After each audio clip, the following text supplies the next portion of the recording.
Most people, when they see a zucchini or a courgette, they see a vegetable. However, I see lots of different possibilities from years of working in professional kitchens.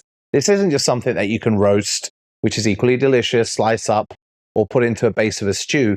There's all different textures, all different parts of this that can be used. The outside, the sweet flesh inside, and all that high moisture that you get in a zucchini.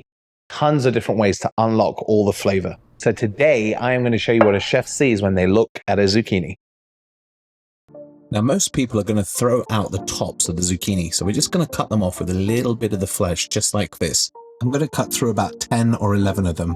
Once you've got the tops of all those zucchinis, just cut them in half like this, so they look like half moons. And then we're going to generously salt them with a spoon or two of nice kosher salt. Mix that round, and I'm just going to put it in a sieve and let it hang out for half an hour until we get some of the moisture to come out. You can see all that moisture is coming out of the tops of those zucchinis. Give them a little dunk in some cold fresh water to wash off the salt, pat them dry, and then put them in a sterilized glass jar, and I'll show you what we're going to do with them. Heat up 2 tablespoons of mustard oil till it gets nice and hot. Add in half a teaspoon each of brown mustard seeds, whole fennel seeds, and whole fenugreek seeds. You're going to see that they're going to start to sizzle and pop just like this. Then add a pinch of asafoetida hing powder. Add some julienne ginger and a couple of cloves of garlic sliced up finely. Cook that out for a minute or two. Then add in half a teaspoon of chili powder and ground turmeric. And you're going to also need a tablespoon of grated jaggery. That's the secret. That's the unrefined cane sugar. You can get it from Indian stores. Break that down. Add a spoon of salt, and then we're going to go in with our liquids. 1/4 cup of apple cider vinegar and white wine vinegar. Mix that around until your sugar has melted and dissolved. And while it's still hot, pour it over those zucchini tops. Make sure it's all nicely covered. Let it cool down, lid on, and stick it in the fridge overnight or up to a week. Now for the puree, we're going to chop up 3 zucchinis. I know I've got 4 on the board. I ended up using 3. Split them in half and practice those knife skills and give me some nice half moons, please. Finally, slice up a couple of cloves of garlic, and we're going to need some basil. I picked this from the garden. I'm going to use about a cup and a half. Set that aside. Stick in a couple of anchovy fillets as well if you like, and you're going to need a lemon. Get some olive oil in a pan, get it hot. The pan smoking, get in that zucchini with the garlic and the anchovy and a good bit of salt. Start really cooking that down, tossing it through. After a few minutes, squeeze in half a lemon. That's just going to bring the temperature down and really cut through all the kind of moisture in there and really help break it down with that salt. Add in a good pinch of cumin. It's going to work really well with what we're going to serve this with. Toss that through again and then add in your basil. And you're just going to cook this for a minute until it all wilts down and everything is lovely and soft. Right, now let's get this into a blender. The Vitamix is going to do all the lovely work for you. Blend it up and get it going. If it doesn't go at first, you're going to have to use that phallic looking tamper that they give you in the box. Start working it until it gets going. Let your puree run until it gets nicely blended. I'm going to add in a cheeky little pinch of xanthan gum, not too much. That's going to help emulsify everything. Here's a little tip. Once you've run it on high, run it on low for about 30 seconds. It gets rid of all the bubbles.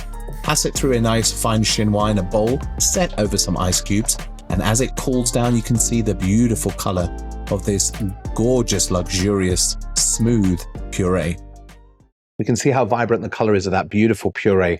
Holds up very nicely indeed. You can serve this nicely chilled or even slightly warmed up, but it will lose its color a little bit if you warm it too quickly. Use this as a base and add any kind of spices, any kind of herbs. Goes amazing with lamb, chicken, fish. But we're going to make a pakora with the body of that zucchini so we can get all that flavor all the way through the dish. So let's get making that next. Now I want some fine julienne strips on the mandolin. This might be one of the times where I actually think it would be sensible to use the guard, because I think I may cut this off. So get about 2 for this recipe. Get them nicely finely shredded up like this. Stick them in a bowl. Then I want a bit of bite, so I'm going to use some spring onions. You can use regular onions if you don't have them. However many I've got on the board. I think I've got about 4 there. Cut them up nice and fine. Get them in. Add a couple of spoons of kosher salt to this. That's just going to help get everything going. Get a bit of moisture out of those zucchinis. And then we're going to add in chili powder to taste. I've gone with half a spoon, and the same for turmeric.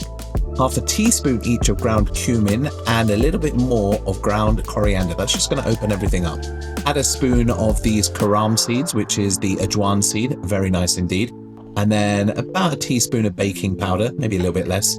30 grams of cornstarch. That's really going to help bind everything. And about 60 grams of besan, which is the chickpea flour. Mix that all together. The moisture that's being released from that zucchini is going to bind everything together. I like to pre-portion my pakora. I'm only going to do these about a spoon each, not too big. I want them like golf ball sized. Get your oil warmed up in a pan, not too much. You know when it's hot, when you put your pakora in, it's going to sizzle and pop like this. Look at those bubbles ferociously bubbling away. Use 4 at a time. Don't go too crazy with your pakora because you don't want to overflow and start a fire. Let them work around a little bit. The bubbles will start to dissipate the less moisture in the pakora, and move them around, toss them over until you get a lovely golden brown like this. Look at this, absolutely banging pakoras.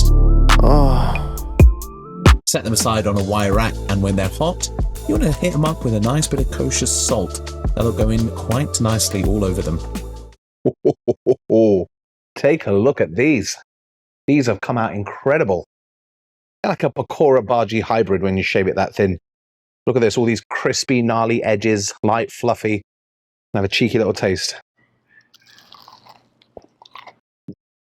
Oh my God. These are incredible. Look at the inside of that. Oh, really nice. Okay, time to plate these up.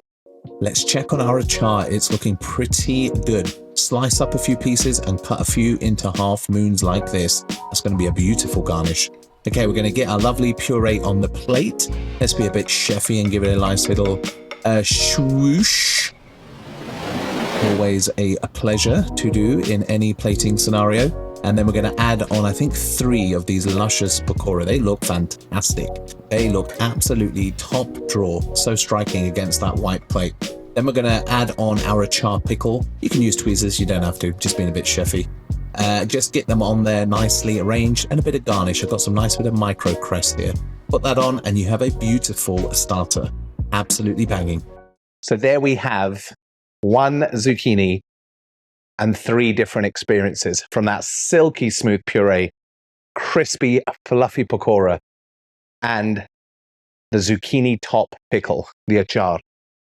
This looks pretty sweet. Let's give it a taste. Grab one, smear a bit of that puree on the bottom, and make sure you get a bit of the pickle top. Cheers. Oh my God. This is so good. There's so much flavor in this. Every single thing you taste in that pakora. And then you get that lovely zucchini puree, which is like silky smooth and full of depth and flavor. And then you taste a nice bit of anchovy, a little bit of heat. And then you get all that acidity from that achar, which just balances everything out. So I've never actually made these before, complete experiment. And this is unbelievable. Ooh.